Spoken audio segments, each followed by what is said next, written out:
صبح کی نماز پڑھ کے اسے نیند آ گئی تھی۔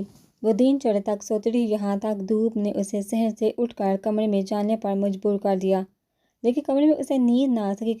بشریٰ نے اندر جھانکا، اسے چھت کی کڑیوں کو گھودتے دیکھ کر کہنے لگی، اب اٹھ کر ناشتہ کر لو۔ جی ماں جی۔ اٹھ کر منہ ہاتھ دھونے چل دی۔ بشریٰ نے بھی ابھی تک ناشتہ نہیں کیا تھا۔ غم جتنا بھی ہو، انسان اپنے جسم کی ضروریات سے مسلسل آنکھیں بند کر کے نہیں رہ سکتا۔ اسے بھی زیادہ نہیں تو تھوڑی بہت کھانے کی حاجت ہو رہی تھی۔ چائے کے ساتھ اس نے پراٹھے کے چند نوالے لیے۔ اس کے بعد ماں کے منع کرنے کے باوجود گھر کے کاموں کو جت گئی۔ فارغ لیٹنے سے دماغ میں عجیب و غریب خیالات چکرانے لگتے تھے۔ 12 بج کے قریب اسے پاشا کی کال وصول ہوئی۔ وہ اسے گھر کے دروازے پر بلا رہا تھا، اندر آئیے نا بھیا۔ اس نے دروازہ کھولتے ہوئے اسے اندر آنے کی دعوت دی۔ اس وقت جلدی میں ہوں، بس تمہیں یہ دینے آیا تھا۔ اس نے ایک چھوٹا سا ڈبہ تناوش کی جانب بڑھایا۔ یہ کیا ہے؟ تناوش نے ڈبہ پکڑ لیا۔ موبائل فون ہے، میں اس کا کیا کروں گی بھیا؟ اس نے ڈبہ پاشا کی جانب واپس بڑھایا۔ اس میں کبیر دادا کی تصویریں اور ویڈیوز میں نے بڑھی، اگر نہیں چاہیے تو واپس رکھ لیتا ہوں۔ ابھی تک پاشا نے ڈبہ واپس لینے کے لیے ہاتھ نہیں بڑھایا تھا۔ شکریہ بھیا، اس نے خفیف انداز میں سر جھکا لیا۔ پاشا نے کار میں بیٹھے ہوئے پوچھا، تو ماں جی سے مشورہ لیا؟ ہاں پوچھا تھا، تھوڑی دیر تک امی جان مولوی صاحب سے مشورہ کرنے جائیں گی، میں انشاءاللہ رات کو کال کر کے بتا دوں گی۔ اور پاشا ہاتھ ہلاتے ہوئے رخصت ہو گیا۔ وہ کمرے کی طرف بڑھ گئی۔ کون تھا بیٹی؟ بشریٰ غسل خانے میں بیٹھی کپڑے دھو رہی تھی، وہیں سے اس نے آواز دی۔ پاشا بھائی تھے، ماں جی جانے کے بارے پوچھنے آئے تھے۔ وہ رکے بغیر کمرے میں گھس کے چارپائی پر بیٹھ گئی۔ اس نے سرے سے ڈبہ کھولا، قیمتی سیل فون باہر نکال لیا۔ اگلے چند سیکنڈ میں وہ کبیر دادا کی تصویریں دیکھ رہی تھی۔ اس میں کبیر دادا کی ورزش اور تربیت وغیرہ کی کافی ویڈیوز پاشا نے بھر دی تھی۔ موبائل پر تمام کو دیکھتے ہوئے کسی میں کبیر دادا پنچنگ بیگ پر مکے برسا رہا تھا، کسی میں خالی ہاتھ لڑائی کے مختلف پوز بنا رہا تھا۔ ایک ویڈیو میں کبیر دادا اسے ایک لمبے ترنگے اور موٹے تازے حبشی دیو-نما شخص کے ساتھ بھی نظر۔ اس کے سامنے کبیر دادا چھوٹا سا بچہ نظر آ رہا تھا اور اس سے باتیں کرتے ہوئے کبیر دادا کا لہجہ کافی مؤدبانہ لگا تھا اسے۔ عائشہ، بشریٰ نے اندر داخل ہوتے ہوئے پوچھا۔ واہ جی، یہ موبائل کا بھرید لیا، ابھی پاشا بھائی دے کر گئے ہیں، تم نے تو کہا تھا ان سے کوئی تحفہ وغیرہ نہیں لوں گی۔ ماں نے اسے مطمئن کیا۔ اس میں ان کی تصویریں ہیں ماں جی۔ تو کیا؟ تو یہ کہ مجھے اپنے بھیا نے دیا ہے۔ اس نے ایئر فون کانوں سے لگاتے ہوئے گویا اعلان کیا تھا کہ وہ ماں کی مزید نصیحت نہیں سننا چاہتی۔ بشریٰ ہنستے ہوئے باہر نکل گئی۔ ظہر کی نماز پڑھ کر ماں نے پوچھا، بیٹی مولوی صاحب کے گھر چلو گی؟ آپ ہو آئیے ماں جی، میں شاید مولوی صاحب کا سامنا نہ کر پاؤں۔ نماز پڑھ کر وہ دوبارہ موبائل فون لے کر بیٹھ گئی تھی۔ ٹھیک ہے میں چلتی ہوں، تم دروازہ کنڈی کر دو۔ وہ سر ہلاتے ہوئے ماں کے پیچھے بڑھ گئی۔ ماں کے باہر نکلتے اس نے دروازہ کو کنڈی کیا اور پھر چارپائی پر آن لیٹی۔ اپنی دسترس اور نظروں سے دور کبیر دادا کو چند انچ کے فاصلے پر مسلسل دیکھنے اسے بہت اچھا لگ رہا تھا۔ اگر اس موبائل فون میں کبیر دادا کی تصویر اور ویڈیو نہ ہوتی تو اس نے کبھی بھی پاشا سے سیل فون نہیں لینا تھا، لیکن کبیر دادا کی تصاویر ویڈیو کے بعد وہ سیل فون اس کے لیے نہایت قیمتی ہو گیا تھا۔ جانے کتنے گیلے شکوے تھے جو وہ اس تصویر سے کر چکی تھی۔ درجنوں تصاویر میں صرف ایک تصویر ایسی تھی جس میں وہ ہنس رہا تھا، اور وہی تصویر اس کی توجہ کا مرکز بنی ہوئی تھی۔ لاک سکرین اور وال پیپر پر اس نے وہی تصویر لگا دی تھی۔ اللہ پاک کرے ہمیشہ یوں ہی ہنستے رہو۔ ہزاروں لاکھوں شکوے کے باوجود بے ایمان دل سے دعا ہی نکل ہی تھی۔ عصر کی اذان اس کے کان میں پڑی اور وہ سیل فون چارجنگ پر لگا کر وضو کرنے چل پڑی۔ نماز پڑھ کر وہ دعا کے لیے ہاتھ اٹھانے لگی اور دروازے پر زوردار دستک ہوئی۔ آئی ماں جی، دعا مانگنا واپسی پر مہر کرتے ہوئے دروازے کی طرف بڑھ گئی۔ کنڈی کھولتے ہوئے اس کی زبان چل رہی تھی۔ اتنی دیر لگا دی اور پھر یوں ہی اس نے دروازے کا پٹ کھولا۔ اچانک دو آدمی اندر گھس آئے۔ کون ہو تم؟ کیا بات ہے؟ وہ گھبراتے ہوئے ہکلائی۔ خاموشی۔ ایک آدمی نے اسے ڈانٹتے ہوئے اس کے ہونٹوں پر ہاتھ رکھ دیا تھا۔ اس نے تڑپ کر اس کی گرفت سے نکلنا چاہا، مگر نازک لڑکی میں اتنی ہمت مفقود تھی کہ ایک مرد کا مقابلہ کر پاتی۔ دوسرے آدمی نے جلدی سے دروازہ بند کیا اور جیب سے ٹیکا نکال کر اس کی سوئی بے دردی سے تناوش کے بازو میں کھوپ دی۔ وہ او کر کے دوسرے کی گرفت سے خود کو آزاد کرانے کی کوشش کرتی رہی، مگر اس سے کامیابی نہیں ہو پائی تھی۔ ٹیکا لگ جانے کے بعد بھی اس نے تناوش پر اپنی گرفت ہلکی نہیں کی تھی۔ وہ اپنے ساتھی سے پوچھ رہا تھا کتنی دیر میں اثر شروع ہو جائے گا۔ بس 4-5 منٹ میں تناوش کی مزاحمت آہستہ آہستہ مدھم بڑھتی جا رہی تھی۔ اس کی آنکھوں کے سامنے منظر دھندلانے لگے تھے۔ وہ اپنی سوچ کو بھی مرتکز نہیں کر پا رہی تھی۔ شاید اس کی یادداشت ختم ہو گئی تھی۔ اسے وہ ماحول، وہ بدمعاش کبیر دادا کی جدائی اپنا آپ تک بھولنے لگا، مگر وہ مکمل بے ہوش نہیں ہوئی تھی۔ بس اسے اپنے اعصاب پر احتیاط نہیں رہا تھا۔ اسے شدت سے کسی کے سہارے کی ضرورت محسوس ہوتی۔ کام ہو گیا۔ شاکر ٹیکا لگانے والا اپنے ساتھی کو مخاطب ہوا اور شاکر نے ایک دم تناوش کو اپنی گرفت سے آزاد کر دیا۔ وہ لہرا کر گرنے لگی تھی کہ ٹیکا لگانے والا اسے تھامتے ہوئے شاکر پکڑ آیا۔ بیوقوف، بغیر سہارے کے یہ گر جائے گی۔ سوری یار، اس نے ندامت ظاہر کی۔ تناوش کا سر کسی نے شرابی کی طرح گھوم رہا تھا۔ اس نے خود کو تھامنے والے کے کندھے پر سر رکھ دیا۔ اس کے ہونٹوں پر خوبصورت مسکان ابھر آئی تھی۔ چلو۔ وہ تناوش کو تھام کر دروازے کی طرف بڑھا۔ یوں لگ رہا جیسے وہ کسی بیمار کو سہارا دے کر جا رہا ہو۔ شاکر نے جلدی سے عقبی کا نشست کا دروازہ کھولا اور تناوش کو آرام سے عقبی نشست پر بٹھا کر خود ڈرامے کی سیٹ پر بیٹھ گیا، جبکہ شاکر تناوش کے ساتھ بیٹھ کر اسے سہارا دینے لگا۔ گھر کا دروازہ انہوں نے باہر سے بند کر دیا تھا۔ گلی میں کوئی خاص آمد و رفت نہیں تھی۔ جو ایک دو راہگر گزر رہے تھے انہوں نے بھی ان کی کارروائی کو شک کی نظروں سے نہیں دیکھا تھا۔ شاکر کے ساتھی نے کار آگے بڑھا دی۔ یار نعیم، یہ کچھ زیادہ ہی خوبصورت پرکشش نہیں ہے؟ شاکر نے بے احتیاط تناوش کے حسن کا قصیدہ پڑھا تو نعیم نے عقبی شیشے پر نظر دوڑا کر طنزیہ انداز میں پوچھا۔ شاکر ندیدے پانی سے بولا، بہتی گنگا میں اگر ہم بھی ہاتھ دھو لے تو کسی کا کیا بگڑے گا؟ نعیم کے لبوں پر بے احتیاط گالی بری۔ الو کے بٹے جانتے بھی ہو یہ کس کی منظور نظر ہے؟ وہ نعیم کی گالی کو نظر انداز کرتا ہوا بولا، میری بلا سے یار، جب بکوا کر لی ہے تو اس کے بعد باقی کیا رہ جاتا ہے؟ باقی یہ رہ جاتا ہے کودے کے سر کہ کبیر دادا کی رکھیل اگر اسے بنک بھی پڑ گئی کہ ہم نے اس کی رکھیل کے بارے ایسا سوچا بھی تھا تو یقیناً ہمیں کراچی کے کسی کونے میں تو اسے درندے سے پناہ نہیں ملے گی، مگر تم نے پہلے یہ بات نہیں بتائی۔ شاکر خود پر لدی جانے والی تناوش سے ایک دم دور ہو گیا تھا۔ اس سے پہلے تو وہ اسے کسی محبوبہ کی طرح سنبھالے بیٹھا تھا۔ نعیم ہنسا، پھر تم نے میرے ساتھ کب آنا تھا؟ شاکر منمنا، یار تم نے بہت بڑے خطرے میں ڈال دیا ہے۔ نعیم نے اسے تسلی دیتے ہوئے کہا، فکر نہ کرو، ہم کم سے کم وقت میں اسے مطلوبہ مقام تک پہنچا کر درمیان سے ہٹ جائیں گے۔ پھر کبیر دادا جانے اور اس کی چھمک چھلوں کو اغوا کرانے والا جانے۔ ویسے کس نے اتنی جرأت کا مظاہرہ کیا کہ ایسی لڑکی پر ہاتھ ڈال دیا؟ وہ بھی کوئی چھوٹا موٹا گنڈا نہیں، فارسی ہے۔ یار سانڈو کی لڑائی میں ہم رگڑے جائیں گے۔ اتنے بڑے بڑے گنڈوں کا نام سن کر شاکر کی حالت غیر ہوتی جا رہی تھی۔ یار ٹھیک 15 سے 20 منٹ بعد ہم اس لڑکی کو ایک کوٹھی میں چھوڑ کر رخصت ہو جائیں گے۔ بعد میں فارسی جانے اور کبیر دادا، ہمیں ان سانڈو کی لڑائی سے کچھ نہیں لینا دینا۔ کار تھوڑا تیز چلاؤ نا۔ شاکر اس انداز میں تناوش سے دور ہو رہا تھا جیسے وہ چوت کی مریضہ ہو۔ او سونے دو نا، کیا کرے؟ تناوش نے ہمار آلودہ آواز میں بڑبڑا کر شاکر کے کندھے پر سر رکھ دیا، مگر اس کی آنکھیں کھلی تھی اور ہونٹوں پر خوبصورت مسکان چھائی ہوئی تھی۔ شاکر نے پوچھا، ٹھیک کا اثر کتنی دیر تک رہے گا؟ 3-4 گھنٹے بعد ہی اس کی حالت آہستہ آہستہ سنبھلے گی، مگر مدہوشی کے دوران اس کے ساتھ جو کچھ بھی ہوا ہوگا اسے بعد میں بھی یاد رہے گا۔ نعیم نے تسلیلی جواب دیا۔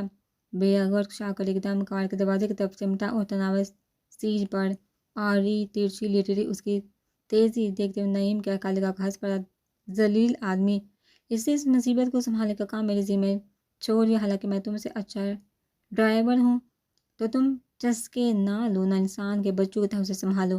نعیم نے اسے للکارا، باہر میں گیا سنبھالنا، سونے دو نا، نیند آ رہی ہے، قریب آؤ نا۔ تناوش مدہوشی بڑے انداز میں بڑبڑاتی ہے۔ تھوڑی دیر بعد ہی وہ ایک پوش علاقے میں داخل ہوئے۔ ایک چھوٹی سی مگر خوبصورت اور عمدہ طرز تعمیر کے نمونے پر بنائی گئی کوٹھی کے سامنے نعیم نے کار روک دی۔ ہارن کے جواب میں ایک چوکیدار نے باہر جھانکا۔ نعیم نے کھڑکی سے سر نکال کر شکیل صاحب کو کہی، مال پہنچ گیا۔ چوکیدار بغیر کچھ کہے غائب ہو گیا۔ اگلے ہی لمحے اس نے دروازہ کھول دیا تھا، یقین اسے پہلے سے ہدایت کر دی گئی تھی۔ نعیم کار اندر لے گیا۔ اندرونی عمارت کے سامنے کالی پتلون اور سفید قمیض میں ملبوس ایک دیر عمر آدمی کھڑا تھا۔ نعیم نے کار اس کے ساتھ جا کر روک دی۔ وہی اس کا مطلوبہ آدمی شکیل تھا۔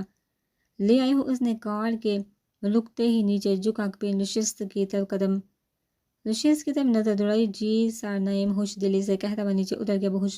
بہت خوب، شکیل نے سراہنے کے انداز میں سہلا، اب اسے اندر لے آؤ۔ جی ٹھیک ہے۔ نعیم نے کار کا پچھلا دروازہ کھول کر تناوش کو بازو سے تھام کر نیچے اتارا اور سہارا دے کر کوٹھی کے اندر کی جانب بڑھ گیا۔ شاکر نے اس کا ہاتھ بٹانے کی بالکل بھی کوشش نہیں کی تو اس کے اندر اٹھنے والی غلیظ خواہش کبیر دادا کا نام سنتے جاگ کی طرح بیٹھ گئی۔ تناوش کی صورت بقول شاید ایسی تھی کہ دیکھنے کی چیز اسے بار بار دیکھ، مگر شاکر کے دیکھنے کی خواہش پر بھی کبیر دادا کی ہیبت سوار تھی۔ ویسا ہی پررعب اور ہیبت ناک تھا۔ بڑے بڑے کنڈے اس کا نام سن کر کانپنا شروع ہو جایا کرتے تھے۔ شاکر غریب تو کسی شمار میں ہی نہیں تھا۔ نعیم کے تسلی دینے کے باوجود ابھی تک اس کا دل کسی انجان اندیشے سے لرز رہا تھا۔ نعیم شکیل کی رہنمائی میں تناوش کو لے کر ایک خوبصورت پرتعش خوابگاہ میں داخل ہوا۔ کمرے کے بس میں پڑے ہوئے جو حاضر سائز کے خوبصورت گول بیڈ پر اسے لٹا کر وہ شکیل کی طرف متوجہ ہوا۔ سر ہمارا کام پورا ہوا بالکل۔ شکیل نے درمیانی نوٹوں کی ایک کڑی اس کی جانب بڑھاتے ہوئے کہا، شاید یہ کہنے کی ضرورت تو نہیں پڑے گی کہ ہم ایک دوسرے کو نہیں جانتے۔ میں آپ کو کبھی خواب میں بھی نہیں دیکھا سر۔ نعیم نے ہنسے ہوئے سے مسافہ کیا اور تیز قدموں سے چلتا ہوا باہر نکل گیا۔ شاکر بڑی بےتابی سے اس کا منتظر تھا۔ شکیل دھیرے قدموں سے چلتا ہوا تناوش قریب ہو گیا۔ کتنی حسین اور پیاری ہو تم، اس کے گالوں پر ہاتھ پھیرنے لگا۔ تناوش مدہوشی کی قیافت میں پڑی تھی، ہونٹ پر تبسم بکھیرتے وہ ہلا میں تکتی رہی۔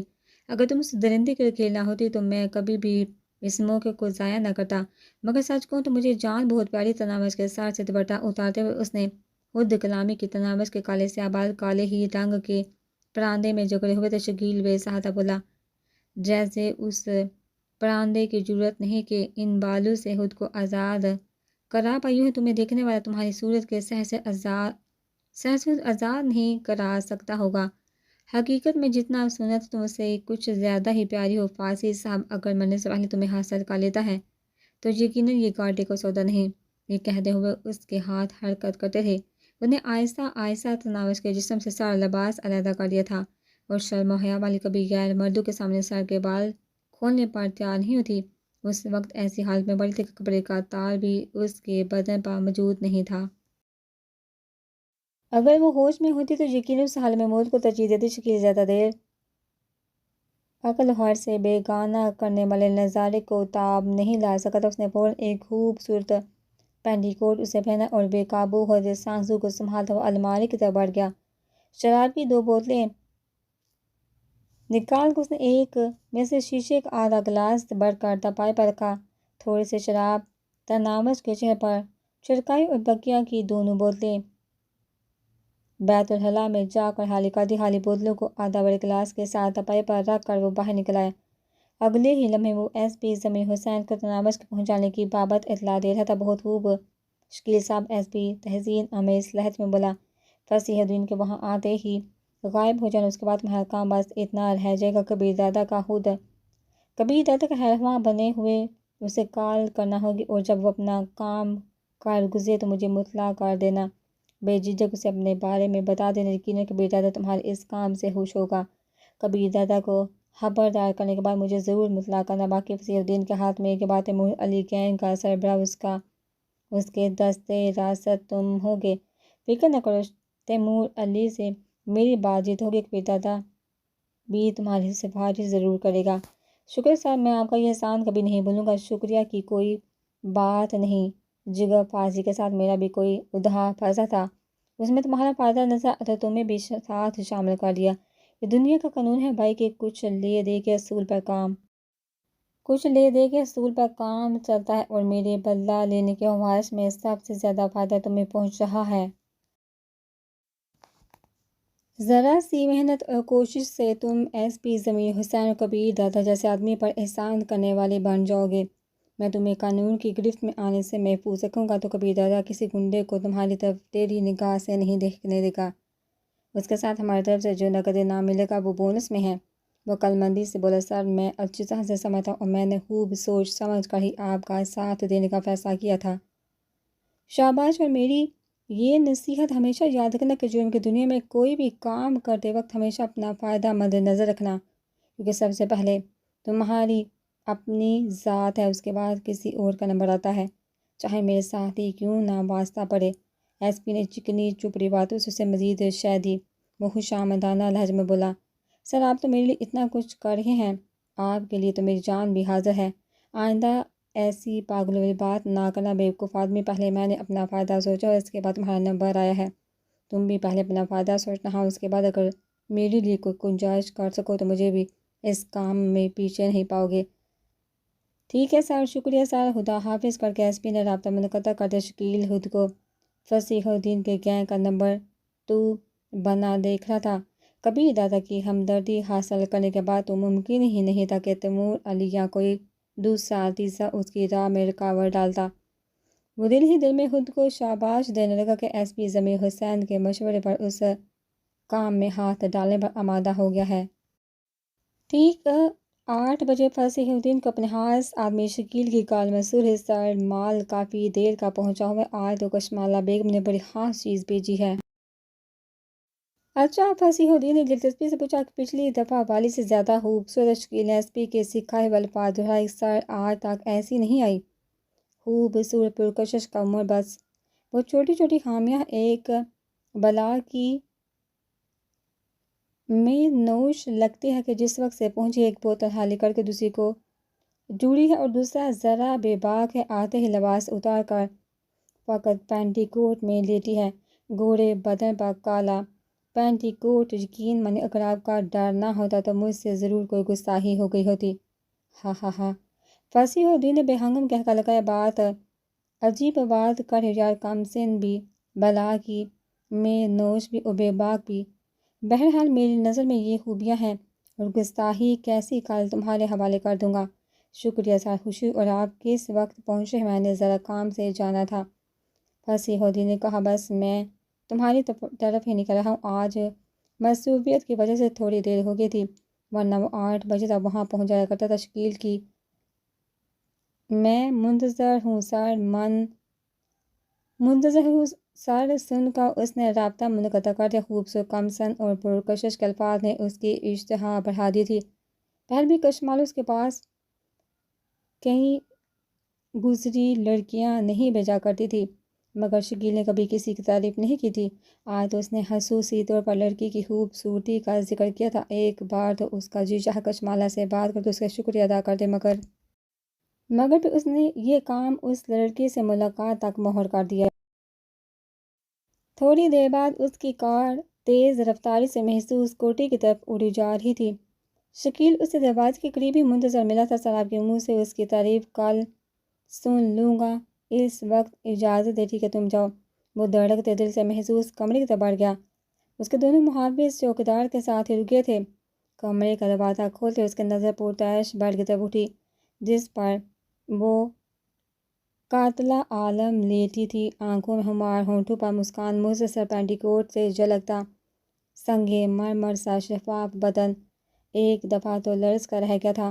کیا بات ہے کشمالہ بیگم، تم انعام کی حقدار ٹھہری، اور تم بھی بیوی، کم از کم 1 سال تک تو تمہاری خدمات میرے حوالے ہی رہیں گی۔ تناوش خمار آلودہ نظروں سے اسے گھورتی رہ گئی تھی۔ شاید کچھ زیادہ ہی چڑھا گئی ہو۔ وسکی کی 2 خالی بوتلوں کو دیکھتے ہی وہ مسکرایا۔ بہرحال 10-15 منٹ تک سنبھل سکتی ہو تو ٹھیک ہے، نہیں تو مدہوشی میں بھی قابل قبول ہو۔ اس کا گال تھپتھپاتا ہوا وہ غسل خانے میں گھس گیا۔ نہاتے ہوئے وہ بے ساختہ گنگنا رہا تھا۔ نہا کر وہ ہلکے پھلکے کپڑے پہن کر باہر نکلا۔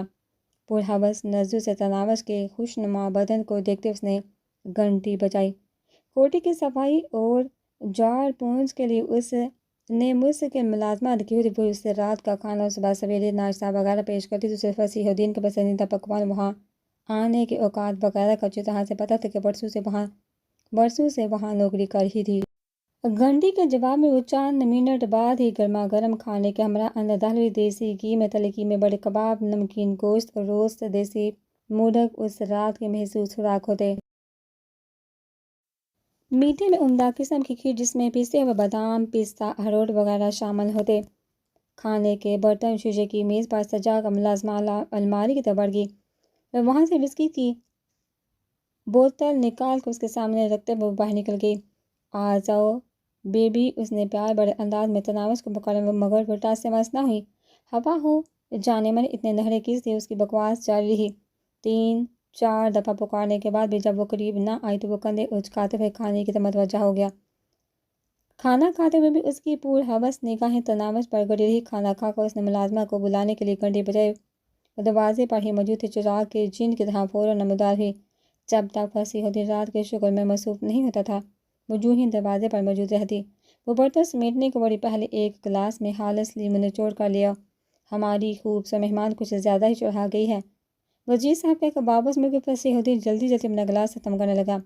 وہ ہمیشہ اسے کوئی جلدی نہیں ہوا کرتی تھی کہ اس کے پاس پوری رات کا وقت ہوتا تھا، لیکن نہ جانے اس لڑکی میں ایسی کون سی کوشش تھی کہ وہ جلد سے اس کے قریب جانا چاہتا تھا۔ ملازمہ جلد ہی لیموں نچوڑ کر لی، پلاؤ سے وہ بوتل سے آخری گلاس بھرنے لگا۔ ملازمہ نے سہارا دے کر تناوش کو اٹھا، اس کے منہ سے گلاس لگا دیا۔ نچوڑے ہوئے لیموں پینے سے پہلے ہی اس کی آنکھوں میں ہوش مندی کی چمک ابھرنا شروع ہو گئی تھی۔ شاید دوائی کا اثر ختم ہونا شروع ہو گیا تھا۔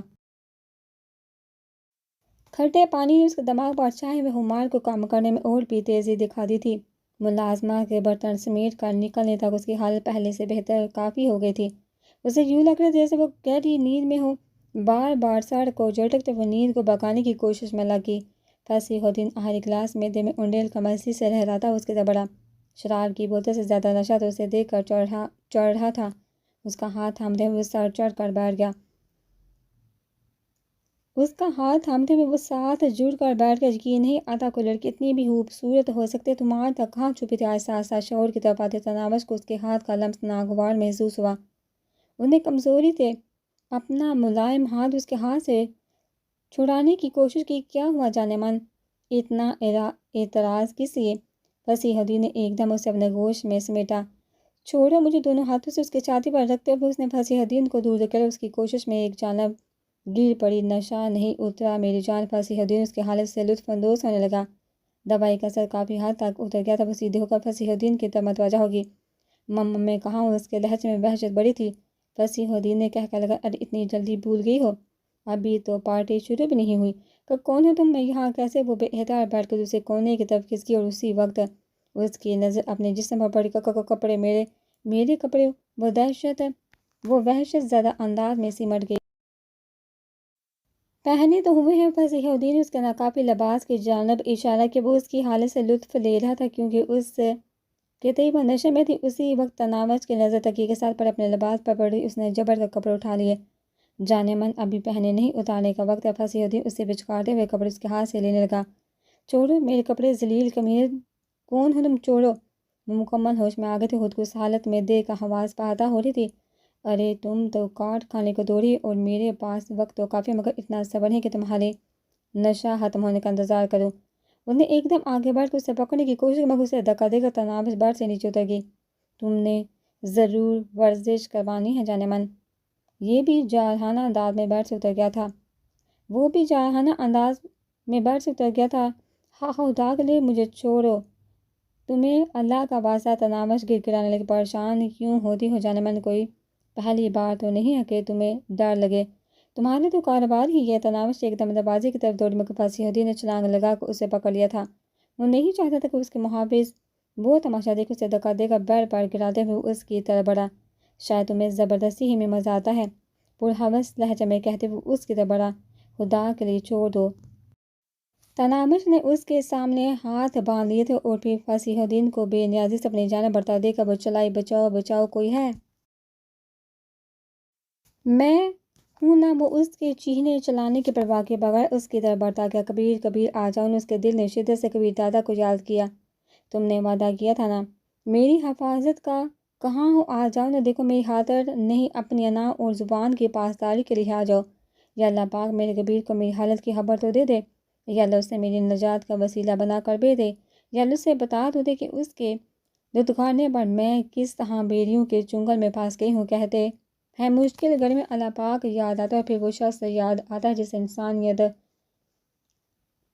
سے انسان بہت محبت کرتا ہے۔ وہ بھی اللہ پاک سے کبیر دادا کو وہاں لانے کی دعائیں مانگ رہی تھی اور مناجات کے ساتھ اس کی حرکت بھی نہیں رکی تھی۔ وہ بیڈ کے دوسری جانب اتر گئی۔ فصیح الدین بیڈ سے گھوم کر اس کی طرف بڑھا اور وہ بھاگ کر دوسری جانب گھوم گئی۔ وہ ہونٹوں پر زبان پھیرتا ہوا بولا، اف، تمہارا تو پتہ نہیں، مگر مجھے چوہے بلی کے اس کھیل میں بڑا مزہ آ رہا ہے۔ تمہیں اللہ کا واسطہ، سونے رسول کا واسطہ، مجھے جانے دو۔ اس نے ایک مرتبہ پھر دہرائی دی، یہ کہتے ہوئے وہ شخص اس نے ایک دفعہ پھر دہائی دی، یہ کہتے ہوئے وہ کوشش کر کے پھر دروازے کی جانب آگے۔ فصیح الدین نے 2 چھلانگوں میں اسے جا لیا تھا۔ اب پکڑی گئی ہے اور کھیل شروع۔ فصیح الدین نے اسے دونوں بازو سے پکڑا۔ چھوڑو مجھے ذلیل کمینے، بچاؤ بچاؤ مچل کر اس سے جان چھڑوانے کے ساتھ وہ زبان سے چیخنا بھی شروع ہو گئی تھی، مگر فصیح الدین کو اس باغ دور سے دل بڑھ چکا تھا۔ مر چلتے حسینہ کو اپنی جانب کھینچتے وہ مکرو لہجے میں بولا، اب بس بھی کرو نہ، جانے من اتنی بے روحیاں بھی اچھی نہیں ہوتی۔ تناوش کے گڑگڑانے، چیخنے چلانے اور اسے برا بھلا کہنے کی وہ مطلق پرواہ نہیں کر رہا تھا۔ خدا کے لیے چھوڑ دو، مجھے جانے دو، معافی دے دو۔ تناوش نے دونوں ہاتھ اس کے سامنے باندھ دیے تھے۔ جانے من تم چھوڑنے کی چیز تو نہیں ہو، اس نے ملحوظ لہجے میں کہتے اسے اپنی جانب کھینچا۔ تناوش نے چیختے ہوئے آنکھیں بند کر لی تھی۔ اس کی بدبختی اور بدنصیبیوں پر فصیح الدین کی ہوس کی مہر ثبت ہونے میں کوئی شبہ باقی نہیں تھا۔ اس نے سارا دن گڑھی پر گزارا تھا۔ راحت حالہ نے ناشتے اور دوپہر وغیرہ کے کھانے کی بابت پوچھا تھا، مگر اس نے انکار کر دیا تھا۔ کمرے کی ابتر حالت دیکھ کر اس نے سامان سمیٹنے کی کوشش کی، پر وہ غصے بیزاری بڑے لہجے میں بولا، راحت حالہ رہنے دو صاحب جی، اس کے کچھ کہنے کے لیے لب کھولنے چاہے، کہہ دیا نا۔ قطع کلامی کرتے اس نے راحت حالہ کو کمرے سے چلے جانے کا اشارہ کیا اور وہ سر جھکاتا ہوئے باہر نکلے۔ نہیں ہے ضرورت ترتیب کی، ایسے ہی رہے گا میرا کمرہ، کسی کو ضرورت نہیں میرا خیال رکھنے کی۔ نفرت کرتا ہوں میں تم سے، سن رہی ہوں نا، مجھے تم سے نفرت ہے، بے حد نفرت۔ موبائل اسکرین پر اس کی فوٹو لاتے وہ بے ربط باتیں منہ سے نکالتا رہا۔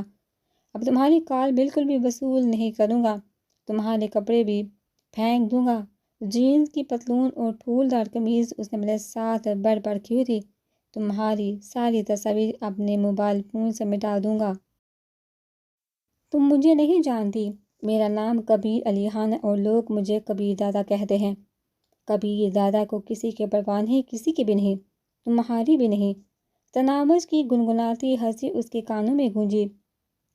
ہنس لو مگر میں تمہیں بلا کر دکھاؤں گا۔ کبیر دادا نے کبھی شکست تسلیم نہیں کی، کبیر دادا ہارنا نہیں جانتا۔ اگر تم سمجھتے ہو کہ تمہارے دروازے پر محبت کی بھیک مانگنے آؤں گا تو بھول ہے تمہاری۔ کبیر دادا کو جھکنا نہیں آتا اور تم جیسی 2 ٹکے کی چھوکری کے لیے میں اپنے مقام سے نیچے آنے کا میں سوچ بھی نہیں سکتا۔ میں تمہیں اپنی زندگی سے دفع کر چکا ہوں، اگر تم نہ جاتی تو 1-2 دن بعد تمہیں خود ٹھوکر لگا دیتا۔ بس افسوس اس بات کا ہے، مجھے پہلے ہی یہ کام کر لینا چاہیے تھا۔ اس کے کان میں تناوش کی سرگوشی گونجی۔